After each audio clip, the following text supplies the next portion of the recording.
And welcome back to White Claw Wednesday. This is episode number 90. Oh, yeah. Episode 90, baby. Only got 10 more to 100. Let's crack open these claws. Look at this, dude. Check this out. What's up? Oh, you got a box of the Surges. Bro, JK is the plug. Let me tell you, man. Damn. It was a little expensive. Yeah. I did pay about $5 more than what a regular variety pack was, but Okay. I feel like $5 for 3% alcohol more on each can. Is it 12-pack? 12-pack. Okay. All right, what should I try? Oh, wait. Yo, these are the same size as regular claws. Oh, no They're not like the way. They're not like tall the big ones. ones that we drank. Yeah. Oh, shit. Oh, perfect. Okay. All right, what should I try? Cranberry or natural lime? Do the natural lime, just because natural lime is like pretty much it's our favorite flavor from Variety Pack 1, I'm pretty sure. Oh, yeah. the OG great. Oh, I Yeah. guess mango is the OG great. Yeah. And you know what's I actually haven't taken a sip yet, so we could still cheers. Well, yeah, let me. Ooh. Oh yeah. Oh yeah. Always Just so splashed crisp. all over the mixer. Great. Cheers. Hopefully it didn't break. Nice. Oh wow. Interesting. Wow. It's not. It tastes exactly like a natural lime Yeah. with more alcohol.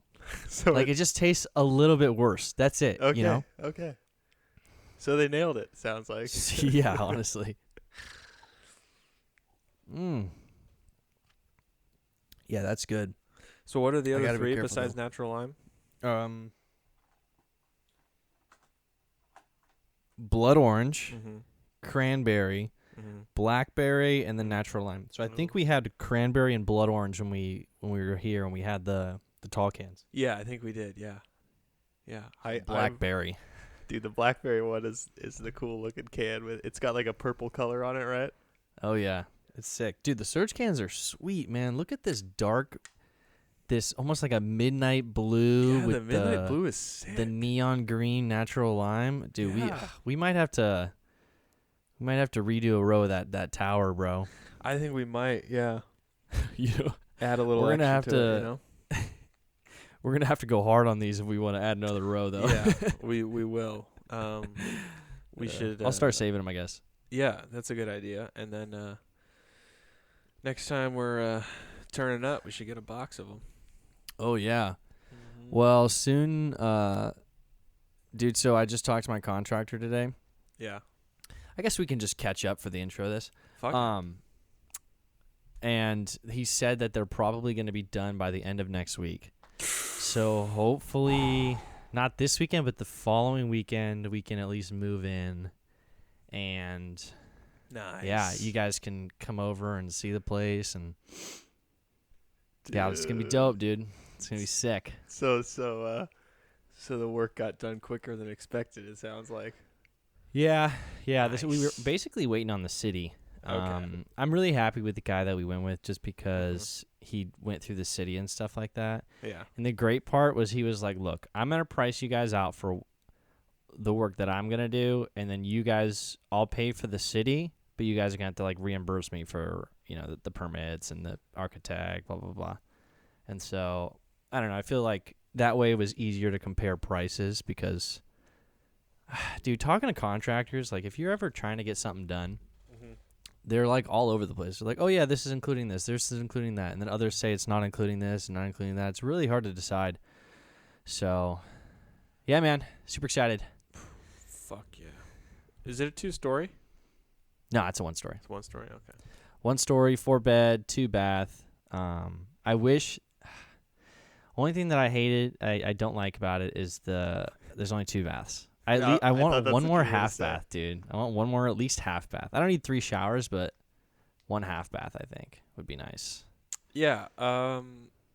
Yeah, like a half bath for like the garage area would be really cool. Dude, and you know what's so funny is I was talking to Amanda about, because originally when we bought the home, I'm like, we definitely want to put a half bath in. Yeah, exactly. That's a good move for sure. But we couldn't really afford much. Like, you can only do so much. Like, the contractor can do once. whatever you want, but you only have so much money to do what you want. And so we decided not to do a half bath, not to put in a pantry, to just redo the kitchen and knock down some walls. But Yeah. Well, the I good thing think what is, we're going to do. as time goes on, living in the house, you'll want to continue to do projects on the house. So Right, you right. can just save these ones that you put off at first for later on. No, yeah. I mean, you never want to bite off more than you can chew financially. Exactly. Like, Yeah. that's not a good Yeah. idea. It's almost like putting the idea on layaway in a sense. Like, Right. we can't right. afford all these ideas, so let's save some and do some right now. Yeah, and I mean, Amanda and I are fortunate enough to be in this house pretty early, so, I mean, we're going to be here for a long, long time. I'm thinking at least 20, 30 plus years. So, eventually, we may get another home. I don't. Maybe this is our forever home. I don't know. But, if I was going to advise someone, just get something that you can afford right now, just so you're not paying rent. Like, that sucks, Yeah. Dumping money down the drain. Isn't that the term, forever home? Forever home? Yeah, that's the term. Yeah, that's the... Amanda seems to think this is our forever home, but Okay. I don't know. Well, I don't know if I'm digging it. if she thinks that, signs are looking pretty good. I'm getting emotional just thinking about it. Yeah. Well, I mean, I'm super excited just to share it with everyone. Like, Amanda's super excited because she's like, it's gonna be ours. It's gonna be ours. Like, we can do what we want. We don't have to, deal with like a landlord or whatever. It's ours. And we can, make decisions about the house and stuff Yeah. like that. And that's big for me too. And I'm really excited to have like a garage and like a workspace and all this stuff. But honestly, I'm more excited just to share it with everyone, like, Well, I'm just now that we're super on that excited topic, for everyone to just stay the night and just be like, dude, grab the couch. We have a guest room, whatever. Like, it's I'm gonna be excited for fucking that. awesome. but also this is what I also envisioned too. What? Is I don't know if kind of just like going back to how it was in San Francisco, where like I was Dude, fuck yeah. I was driving definitely. over. I was driving over. Well, not driving over in San Francisco, but I was riding over. I was riding the train and bus over every week to do an episode, and like I would love to get that going at the Yorba Linda house. Yeah, man. I mean, that would be fantastic. I will say it's farther than you think, but yeah, I mean, it'd be great. Here's the thing. I have well mapped out its location in terms of the drive now at this point in my multiple trips from Redondo to Riverside back and forth. I have made note every single time I've seen the Yorba Linda signs, and I'm like, and honestly, it really is about the halfway point. It really is. And I do think that the part that comes after Yorba Linda is the more brutal part of the drive from Redondo to Riverside. Absolutely. And you know why? Is because you're cutting through the mountains. There's only 2 freeways to get you past that mountain range. And Sam would tell you what mountain range it is, but there's the Yorba Linda Pass, and then you go around La Habra to like Chino Hills. And so you have to go the opposite. Like that. Because everyone trying to get to the IE is basically going through that route. So man. My point being is it's so doable, And that'd be having super exciting. The thought of having a permanent, that's why I love to hear you say 20, 30 years, because we haven't had a permanent, recording spot yet, really, because we've been very mobile. We've changed a lot of different locations. Yep. I did enjoy the study when we were here. Your parents' place. Yeah, that was awesome. That was a good. That was really one. professional. Yeah, I felt like that was. It's almost like we got the backdrop and stuff ready to go. I think we could potentially, try to recreate some of that energy that we had absolutely. in that set. Because I'm assuming you're gonna have some books that you're gonna want to. Yeah, Amanda's got this idea about the office, and I'm gonna have my work set up, and then hopefully we can be like on the other side of the room or something like that. Yeah, so. yeah. But anyways, dude, I was talking about the half bath thing because I know your parents have a setup where you have a half bathroom in the garage. Yes, this is why I was mentioning that. Yeah. And I was telling Amanda, like, I think that's what we're gonna have to do because, I mean, we could always just like put up some walls and put a half bath in like the living room, but it just wouldn't look natural. Like it would just be like this little cove almost. Yeah, the half So bath in the garage is a huge move for guests, yeah, because a absolutely. lot of your party activities will be, either living room, backyard, or garage, and those are usually all Mm-hmm. taking place, obviously around or in the garage. So having Mm-hmm. that single, just the toilet in the garage is a good move. Yeah. No, honestly, and I don't know. Oh, we have a 2-car garage though, so it's gonna be a little tight. Okay. I don't know. My Civic, dude, get this. My What? Civic literally can't get up the driveway because the curb is so like slanted. Oh, and your car's too low to the ground. So I scrape the ground Oh, anytime. So I'm gonna be parking on the street. damn! Um, You got kind of like a driveway similar to my parents. yeah, 'Cause yeah, at my yeah, parents' house, the driveway is super steep, and yeah. so many cars scrape going either up or coming back down. Mm-hmm. Mm-hmm. And it's always kind of like an awkward moment. Back when I used to live there, of like saying bye to people and then like walking Just back hearing to that. the front door and hearing them. And I'd just be like, "Ooh, I don't know if I Yeah, should man. turn around and apologize or just act like it Yeah. didn't happen." But Well, I guess I won't. I'll be parking on the street along with you, so it's all good. yeah. Well, it's so funny. It's like Can any car handle that? Because the Civic's not even that low. Yeah, yeah, yeah. I mean, it's pretty low. I'd say. I It's- mean, the Bolt should be fine. Yeah, I guess it's pretty low. But you think about like you haven't done any like special like lowering to it. Like you haven't done any No. Yeah, I modification know. on it. I know. You just bought it standard. So So it can't do it because Yorba That's Linda what's has these interesting. weird like, you know how most curbs are like rounded or not rounded, Yeah. but they're squared off. Yorba Linda Uh-huh. has these like, they're almost like a diagonal line going up. I don't know why they do it. So it's like it's not like a sharp edge. It's just imagine this, like literally instead of a box curb, yeah. it's just this like diagonal that goes up like that. And I feel like that has something to do with it, but I don't know. I just delivered a freaking elbow karate strike to the White Claw Tower, and I thought it was about to just go keeling over, but it didn't work good. Anytime Frank brings that over, there's like 2 or 3 more claws missing from the bottom of it. I currently have a graveyard of 5 empty claws to my right here that have all fallen off the tower. Well, it's good that we don't show the bottom of it because Yeah. eventually it can just be standing on one claw. Like that's it. Yeah, just a single claw. That would be kind of funny. Speaking about karate elbows and stuff, I saw that the new Shang-Chi movie. Very good. Very good. Was it? So what was good about it? So I heard online that people were upset about the end credit scene. Which one? There were 2. Did you read which one?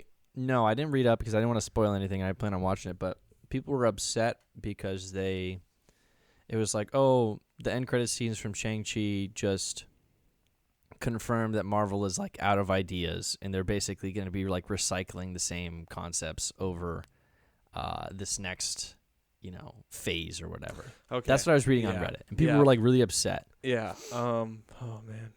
But go through the movie first. Sorry, I jumped like to the end credit scene. No, I mean it's all good, but that's kind of like I have two two viewing minds when it comes to everything because I can really enjoy any movie, and I do have my critical mind, and then I have my just enjoy everything because it's a movie, it's Right. beautiful creation. But I understand that vibe you're reading about on Reddit is kind of it's in the whole movie. It doesn't just apply to the after credit scene. Because not only like my two minds, I'm watching it and one is enjoying it because Marvel has just gotten in a rhythm where they really don't miss in terms of if you're into it and they're nailing it and you're still into it.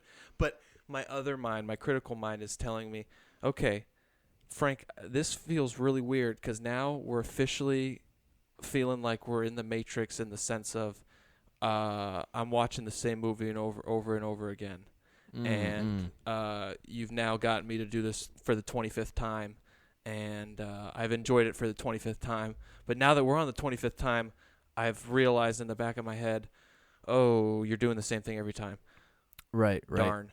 And that was kind of the realization with this movie. It was weird. It was just like I was enjoying it, but while I was enjoying it, I was like, oh my god, I'm enjoying this because it's literally it's the cookie cutter formula. They did everything. It's hard to explain, because if you break down the story points, specifically everything that's happening, obviously every movie is different in a sense. That's the thing about any story. You can draw the comparisons, but you can also just point out the differences and make it obvious. Like, it's just all like, which side of the opinion do you want to lean to? Do you want to lean to the fact that you're interpreting it this way, so now it feels the same, or do you want to lean more to the literal and be like, well, since he's fighting with karate and not a suit of armor, then the movie is different. Like, it's just so I mean, which way do you lean personally? I mean, you said you enjoyed the movie, so I enjoyed guessing. the movie. Yeah, I enjoyed the movie.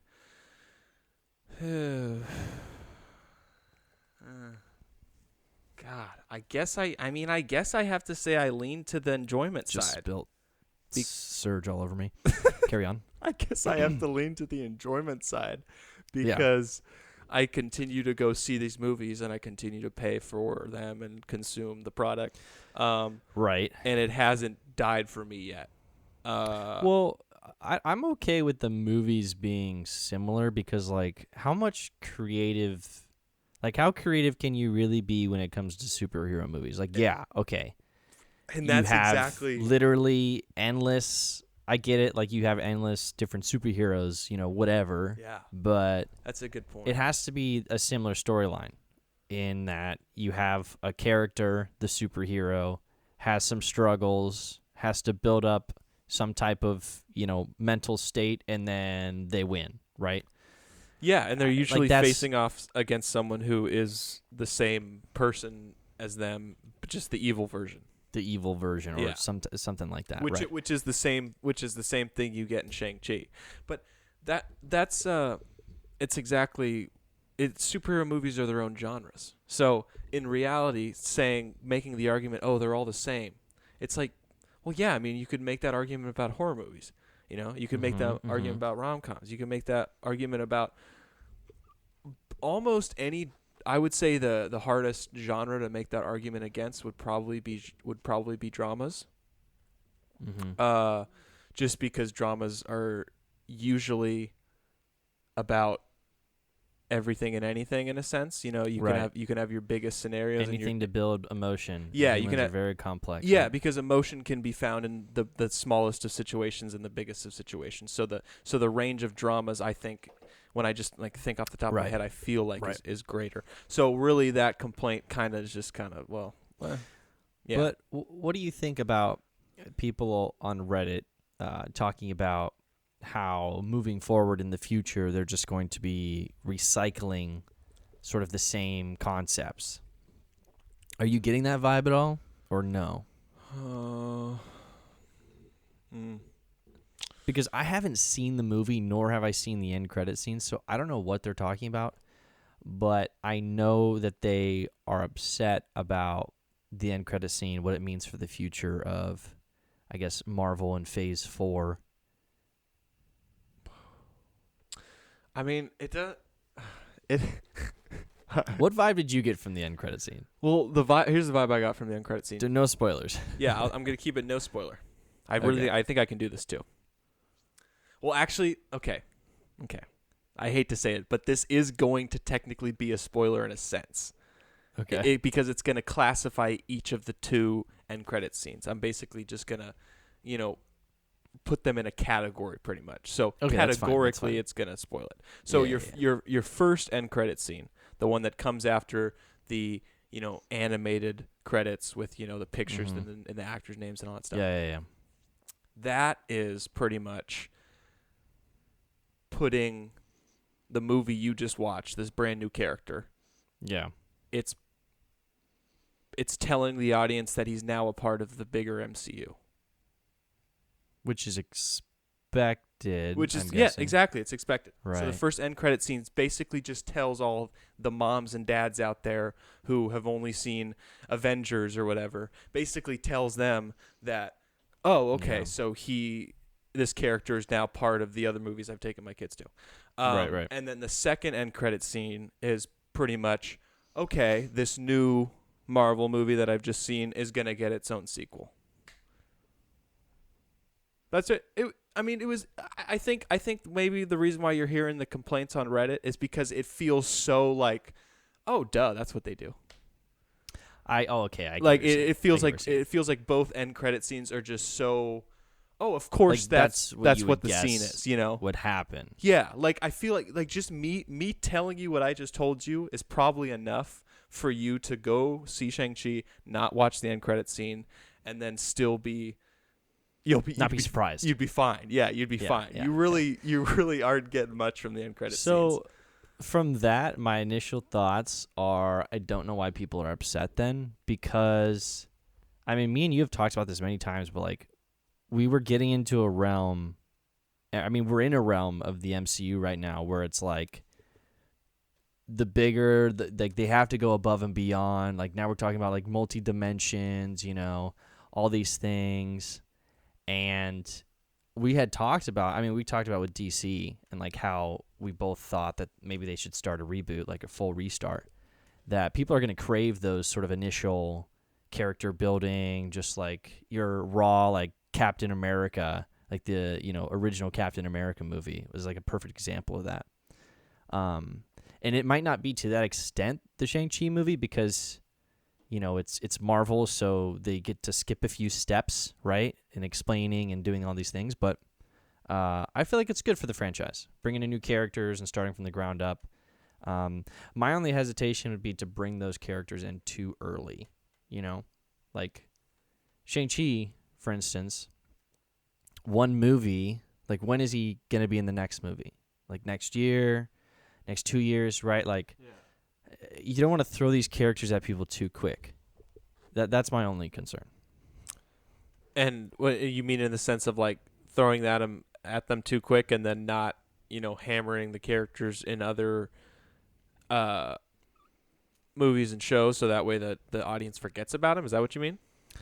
I just mean that we sort of went through this, like, what's it been? The past 12 years of character development for Endgame, right? Yeah, now we're going to have this, game, yeah. this next villain. I'm forgetting his name now. Oh, how fast are they going to build this team, really? You know, like, I get there's going to be returning characters. Yeah. It's not going to be a full reset. Like, how fast are you going to rebuild this team? Is it going to be 5 years? Because I don't think that people are going to get attached to characters like they did with the original, you know, Avengers per se. So to me, it's going to take more time, and I'm not saying that it's a good idea for them to elongate this sort of new build-up, but I don't know. It's just my 2 cents. You know, I feel like they're at an impasse in that. Okay. What do you think? Yeah, I think it just lends itself to the characters now that as they introduce more and more characters, they're just going to become, you know, lesser known to the wide audience, you know. Right. Because when they started out, the characters that they were working with, Iron Man, Captain America, Hulk, Thor, those were considered B-list characters. So, in a way, they're kind of who was your A-list at that point? Well, at your A-list at that point, it was like Batman, Superman, Spider-Man. Okay. Yeah, you had your and then Fantastic Four as well. So, and then X-Men. True. So pretty much X-Men, Spider-Man, and Fantastic Four were above, you know, the heroes that Marvel actually owned. And then you had, you know, Superman and Batman, big. And then that was around the time of 2008 when Iron Man came out. It was like, oh. Because I still remember, like, the thought, like, thinking, like, watching the trailer for Iron Man with my parents and them being like, oh, they're using Iron Man as a character, like, he's not that big, you know, like, that was most people, like, he's a smaller, lesser-known comic character. So they already did the whole B-list characters, turn them into A-list characters. So maybe they're just going to repeat that again and just take now new B-list characters and just elevate them to A-list status. And that's what I'm saying they need to do. Yeah. Right? I think that you can't just throw them in to like here's the problem, right? Like the Avengers are already here. You know. Yeah, God, they're I sound already like established. Such a Yeah. nerd talking about this, but the Avengers are here, quote unquote, right? Uh-huh. So now that we're bringing in all these other characters, there's no team build. It's just adding what's to the there, team. and then we're adding more Yeah. people in. So it's like, how much room do fans have for all these characters? You know, it's gonna be hard. And you know, towards the end of the Avengers, was it quadrilogy or whatever? Mm-hmm. There wasn't much character development. I mean, everyone's kind of knew the characters already. Yeah, that's very true. And you know, there wasn't much backstory. It was just, we're moving forward. Yeah. So I'm interested to see how they sort of adjust. Mm-hmm. That's my only take. Yeah, maybe that's could be the whole thing that they're trying to do, is that they're just trying to maybe do exactly. Maybe that's why the people on Reddit are getting mad, is that they're foreseeing them doing the exact same thing they did on the first 4 phases. Going I'm okay forward. with that though. Yeah, personally. and honestly, I think it's the move. Like, I think if you're going to so continue to introduce B-list characters, you need to give them a solo movie. You need to get all the new characters' solo movies in there, and then once you get the solo movies out, you do a team-up movie, and then after the team-up movie, everybody gets another solo movie. You do another team. You just do the same thing you did with the first set of movies. Yeah, and. Yeah, I don't know why. It's funny. All the people complaining on Reddit, they're gonna, see the new movies that come out. So it's until it's funny. You even if you know it's a formula, okay, you still like the formula. It's just like McDonald's, okay. It's everything at McDonald's has that McDonald's taste to it that you just can't get anywhere else, okay. It's like when they released their chicken sandwich. It was like, oh, this is our new chicken sandwich. We designed it to look like, Popeyes and Chick-fil-A. So it's going to compete with those. And I tried it, and it tasted like a thicker McChicken. So that was really the moment I realized everything at McDonald's has that flavor that just can't.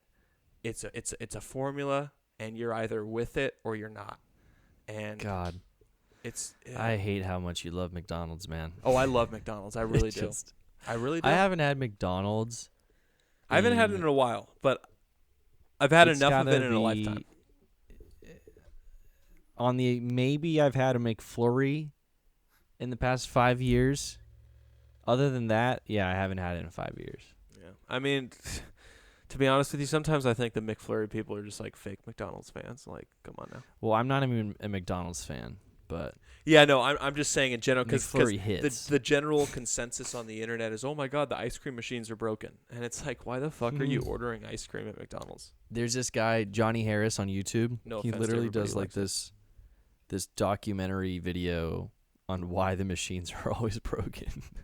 Apparently, there's an FBI investigation going on into why the machines are broken.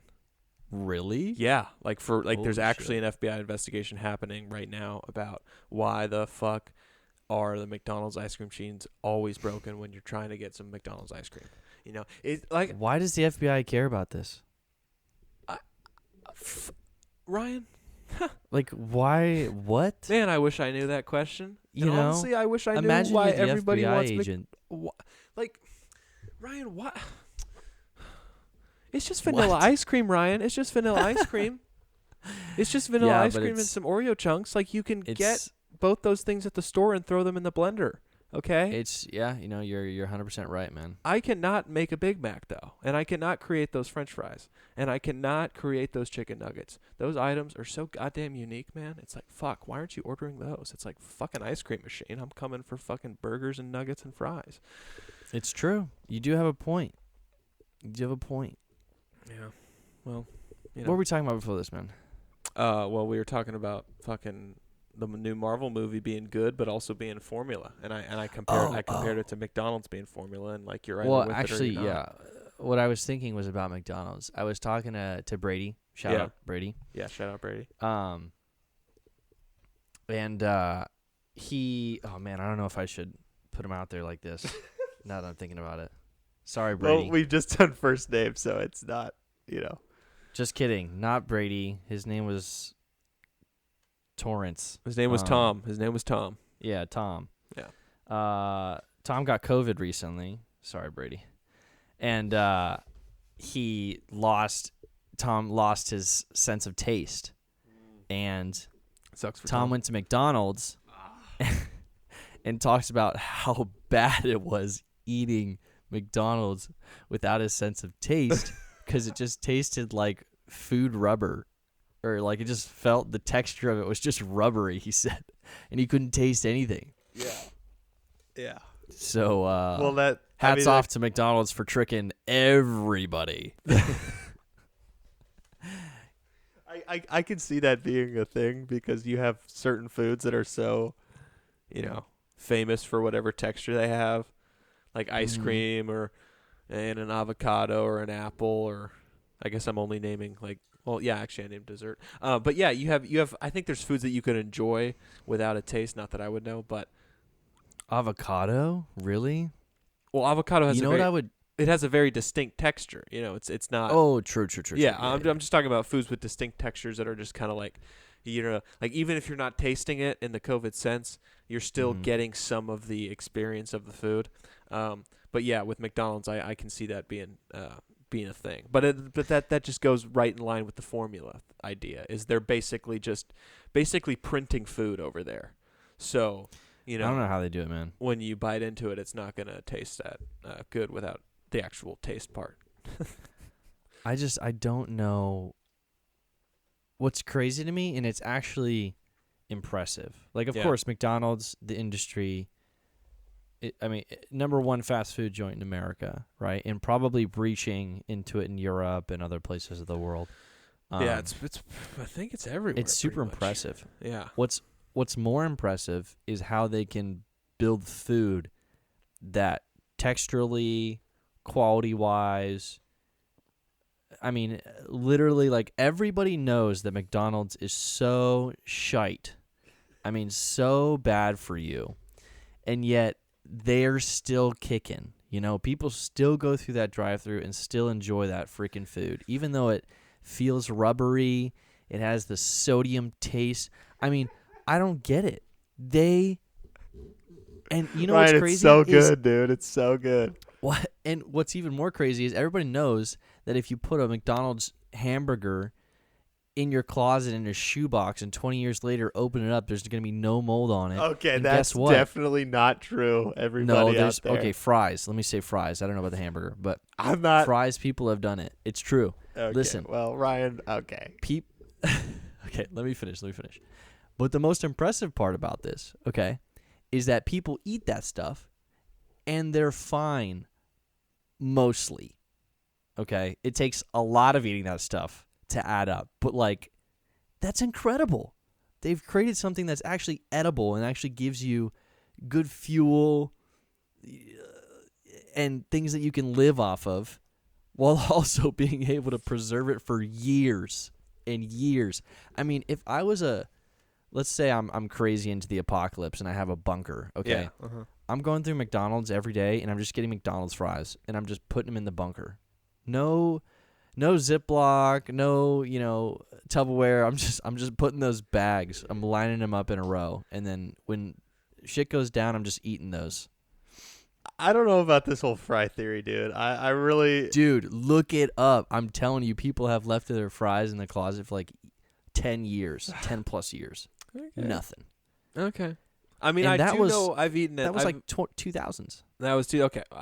I've eaten plenty of stale McDonald's fries in my day because I've never cared about the condition of the potatoes in front of me. I just eat them.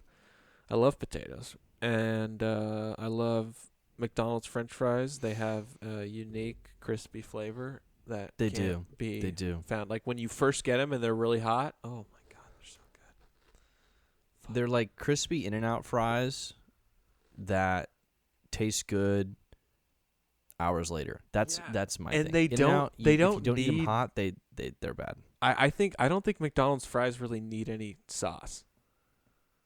I might be like, obviously they're delicious in sauce. Sauce is fucking so good, but like, fuck, they have like a flavor on them that's so so unique that they used to fry them in beef fat, I'm pretty sure. But that changed when they got healthier. I like to think it didn't change, though.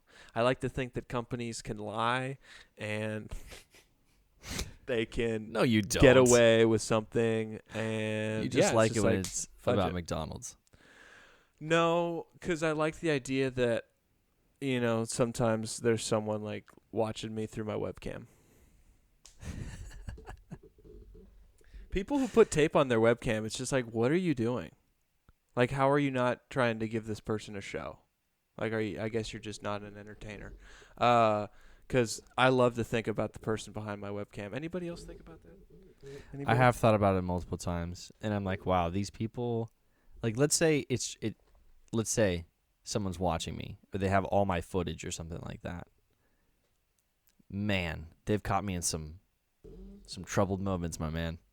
Like, but also I'm like, what are they really gonna do with this data? That's why. Are they gonna blackmail me or what? I'm like, I don't really think that I've done anything to get blackmailed over, So that's what it just seems like a waste of data if they're storing it. I really like the idea that as much of a fool of myself I've made in front of my webcam, both aware of it and unaware of it. It's like none of it is. What have you done aware of it? I just mean, like, sometimes I'm doing something and I'm like, hey, maybe there's somebody watching right now. Like you're walking next to your camera naked and you turn around and flash them. Yeah, exactly. And then yeah, something like that. Or I'm doing something fucking, who knows? And like I think of them watching, and then I'm just like, I just give them a couple, middle fingers right at the camera. You're writing an essay and you're just like, oh wait. Yeah, exact. Just get right back to it. Dude, I've done that. Because, there's been essays in my life where I just do it all at once. So it's just like in that 10-hour span of just cranking out the essay, there's like, 10-minute breaks I take where I just, wander off the, la thought land. And I just think of, maybe a CIA member is watching my webcam footage right now because he's bored at work. And basically it's his version of YouTube. Right. So let me just flip him off right now. Have you? Fuck yeah. Did you watch the Netflix reenactment of Snowden? No. With Joseph Gordon-Levitt. Oh, okay. Well, you mean the movie's on Netflix? Oh, it might be a movie. Well, it's like a movie recreation. That's why I got confused, because I think I thought you were saying it was like a Netflix original movie. And then you were mentioning the Snowden, because when you mentioned the Snowden movie, I do immediately think of the Joseph Gordon-Levitt movie. Okay, then it's not. Yeah. Is that the one you're talking about? Yeah. Okay, yeah. It's probably just streaming on Netflix, Yeah. Because it came out in 2016, I think. He basically was like talking about how he was like this high up IT guy that, did a bunch of security and like networking for the CIA or something like that. And how another person who had a higher clearance than him basically showed him that they were able to access anybody's computer webcam at any time. And I mean, this was back, I want to say like 2008. Like a big part of the series was like Barack Obama getting nominated because or being elected because he kind of said, we shouldn't be spying on Americans, and there was this rumor going around. And, yeah, so I'm guessing around that time. But it was kind of surreal.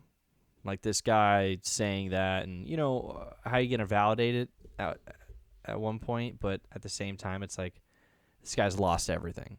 I mean, he lives in Russia somewhere. He doesn't have any type of social media. He has to, secure his network, and he does these interviews, where he's got like this blacked out background. It's crazy, man. It's like I don't know, just like a modern day Robin Hood type of guy, Yeah. You're talking about Edward Snowden, right? Yeah, Edward Snowden. Yeah. Yeah. I mean, it makes sense. Barack Obama. Because he, he revealed one of the biggest, secrets of the 21st century in a way. Yeah. Like he basically told everybody, he's like, hey, your worst fear is true. they're watching you. Right. Like all these rumors. Yeah. It's like it's I think it's one of the things that I think The Simpsons predicted. I don't know if you've ever seen you should look this up. It's pretty crazy. Are you just holding your arm right now? Yeah, dude, I like to do this sometimes, I just like to I kind of like to get into the vibe, just like I didn't pick up the notice. mic. Go ahead. Sorry. But if you ever look up Simpsons creator is a time traveler, there's some pretty solid evidence behind the Simpsons episodes and how they predict the future. And one of them is regarding the whole webcam spying, in that there's an episode where, they like basically jump out of the tech, and like they do like like one of those spots where you just jump out of the I can't even explain it. You're on a bus with like Bart Simpson, and like he takes out his phone or something, and then like as he's taking out his phone, like the camera, you see the camera, and then it like amplifies to like a different place, like you pull out of it, like almost as if like you're Superman and you're hovering above him, and then you fucking take off and shoot up above Earth, and then you just move over to another spot of Earth, and you fly down into the Pentagon, and then you fly down into the Pentagon, and now you're hovering over one of those IT guys at his computer who has just accessed Bart's camera phone. So that was a really weird way I chose to explain that scene from The Simpsons, but actually it gave me a great visual. So that's kind of what The Simpsons have been able to do, is pretty much just they predicted a ton of stuff. They predicted I feel like they predicted some World Series. They predicted Trump. They predicted a bunch of stuff. It's the list really goes on and on with that. It is kind of crazy. It's a little suspicious about it. Like if there ever was a time traveler, whoever the writer is there, like the head writer, would be the first suspect, I think.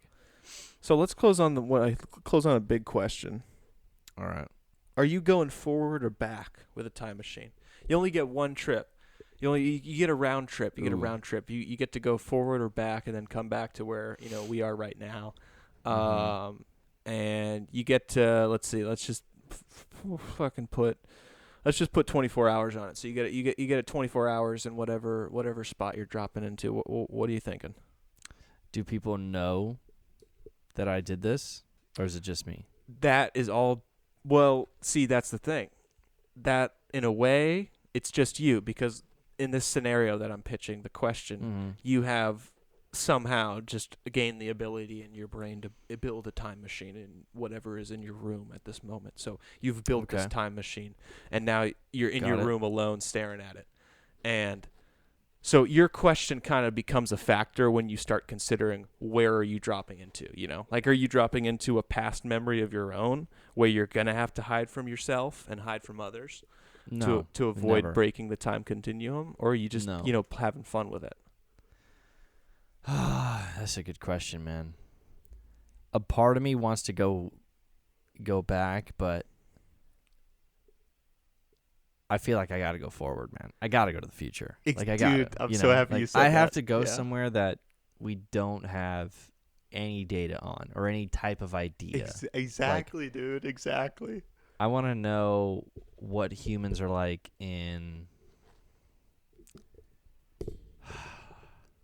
I'm going to say 3,000 years. 3,000. That's a good year 5,000. Yeah. Okay, I like that. I feel like that's a good bet. It's not too far in the future. I don't think humans would be extinct by that point. Yeah. But if you go like 10,000, 20,000, who knows? Yeah. We could be gone by then. I'm going future too. And how far? I'm honestly, as corny as it might sound, I'm looking at the poster right now for the album, because The Internet by Childish Gambino, the lead single hit song on that album is 3005. The whole idea of that song is how the current 21st internet generation has this feeling of wanting to live forever, because we live in a time that feels so much different from the time preceding us in terms of technology and the way we're able to connect with people and so on and so forth, that we feel like death has kind of, we feel smaller. Technology and the internet has made us feel smaller in a sense, so it's made death in a way feel like harder to swallow maybe. So I kind of like the idea of that song and how it's like, man, 3005 sounds like it's close, but it's really not at all. So it's like, damn, like that's what I'd do. Yeah, I'd do that because I feel like that's 1,000 years. That's a good taste of, what I missed in a way. 10, 15 generations right there, man. Yeah, Actually, exactly. More than that. Whole lot. Probably 15 to 20 generations. Yeah. Whew. Imagine where your family would be. Yes. So what are you doing with the 24 hours? Oh, dude, I don't even know. I learn. I would just Yeah. try, and I would just ask as many questions as I could to the people around me. That's what I would do. I think one of the first I would tell them too. I'd be like, listen, I'm from the year 2000. And you know what? At this point, You're good. if I've built a time machine in my freaking room with things around me, they know what the fuck time travel is. Well, So I'm like, I'm a time traveler. Help me. Tell me everything you know. Like, that's what I would do. That's what I was about to say. I was going to say I'd probably spend like my first hour basically just trying to figure out, is time travel a thing right now? Because if time travel is a thing that everybody is comfortable with and knows about, then I could start, letting everybody know where I'm from and get the rundown. Because I'm a little bit scared if time travel isn't a thing and they think you're crazy. They think I'm crazy and I do something where I'm, I get a butterfly effect going. And then you get arrested and stay in jail for the 24 hours. Exactly. Yeah, and then I got the time. We've managed to build the time machine into a very portable pocket-sized device. So we have it on us when we're ready to go. Hey, that's a good question, man. That's a great question to end on. I really enjoy those things. Yeah. Like brain teasers. I mean, that's not a brain teaser, but hypothetical. Yeah. All right, well, let's close this out. Close her out. Episode 90 coming to a close. Whew. Episode 90. Thank you so much, everyone, for tuning in. Oh, yeah. A little bit of a wild one. We get on a roll sometimes, and we enjoy ourselves. So we do. Thank you guys so much for listening. We love you all. See you next week. So peace out. Peace out, everybody. Cheers, Ryan. Cheers up.